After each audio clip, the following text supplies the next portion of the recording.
créé musulmans. Allah qui n'a ni début ni fin. Allah qui nous aime plus que notre mère et notre père. Allah qui nous comble de bienfaits malgré nos nombreux péchés. On remercie également notre bien-aimé Mohammed sallallahu alayhi wa sallam, ses compagnons et sa famille d'avoir combattu pour que l'on puisse se nommer musulman aujourd'hui. Mes frères et sœurs, assalamu alaykum wa rahmatullahi wa barakatuh. Aujourd'hui, j'aimerais vous parler d'un petit sujet. C'est un petit mot simple à employer mais qui est plus dur à mettre en pratique.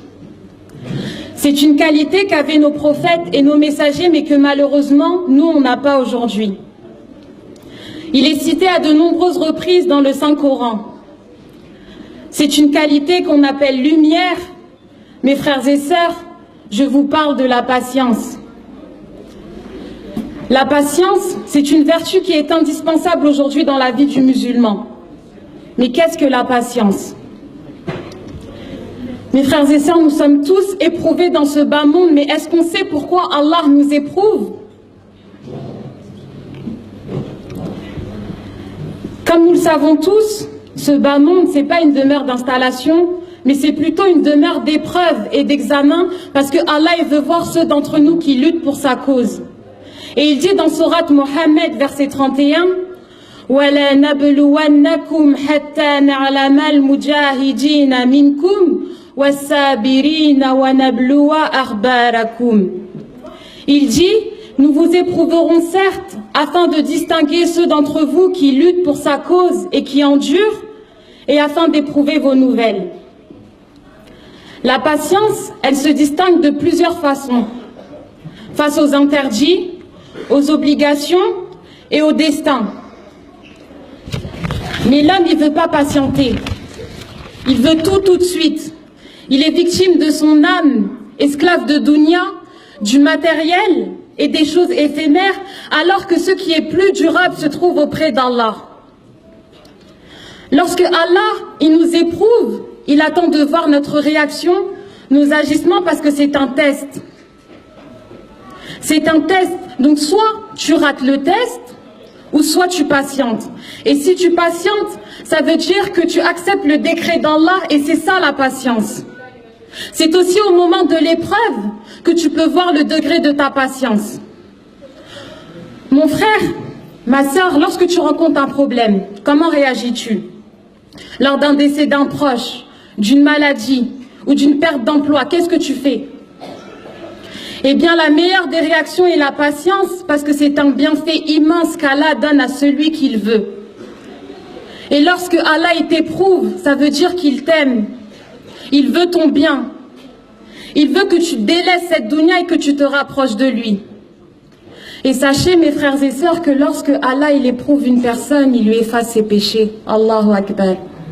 Et d'après Abu Huraira, qu'Allah l'agrée, le prophète alayhi salatu wa salam a dit: tout mot qui afflige le musulman, qu'il s'agisse de fatigue, de maladie, de soucis, de tristesse, de préjudice, d'affliction jusqu'à l'épine qui te blesse, sont autant de motifs que Dieu allègue pour absoudre ses péchés. Et c'est rapporté par Bukhari.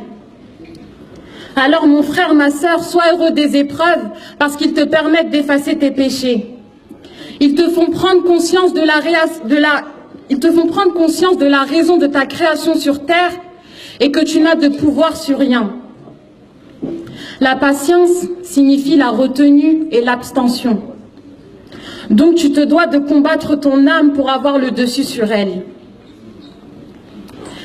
La patience est l'une des meilleures qualités.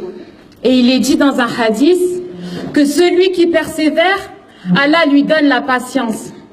Et aucun homme n'a reçu de meilleur et de plus large don que la patience, et c'est rapporté par Bukhari.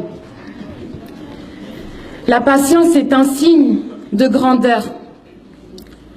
La preuve attestant la domination de l'âme sur celui qui l'entoure. C'est pourquoi As-Sabour, le persévérant, c'est l'un des plus beaux noms d'Allah. Parce qu'il ne se presse pas. Il prend son temps Et il retarde la punition lorsque nous, les gens, se précipitent à commettre des péchés. Donc mes frères et sœurs, que celui qui désire le bonheur d'ici-bas et dans l'au-delà qu'il patiente. Qu'ils patientent comme nos prophètes et nos messagers, parce qu'ils ont été endurés, ils ont été éprouvés comme nous, on ne sera jamais éprouvés. Et malgré cela, ils ont enduré. Ils ont patienté et ils ont récolté le succès. Alors je demande à Allah de nous accorder la patience face aux épreuves. Barakallahu fikum. Assalamu alaikum wa rahmatullahi wa barakatuh. Alaykoum salam, mashallah. 20 points directs. Papa. On dirait que tu parlais de moi, hein? Parce que je ne suis pas patient. Bah, on va entendre qu'est-ce qu'ils vont dire.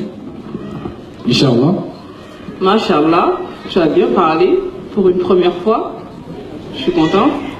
Moi-même, tu m'as donné du courage pour être patient. Hein. Donc, c'est bien qu'Allah nous accorde la patience à tous et à toutes. Amen. Parce que c'est pas quelque chose de facile. Hein. Donc, comme tu as dit, c'est quelque chose, c'est facile à dire, mais pour mettre en pratique, c'est très difficile. Donc, je vais te poser une question. هل تحبين اللغة العربية؟ نعم أحب اللغة العربية كثيرا. Masha'Allah. Donc je lui ai demandé si elle aimait la langue arabe. Et elle a dit, bah, elle va pas dire non. Elle a dit oui, j'aime beaucoup la langue arabe.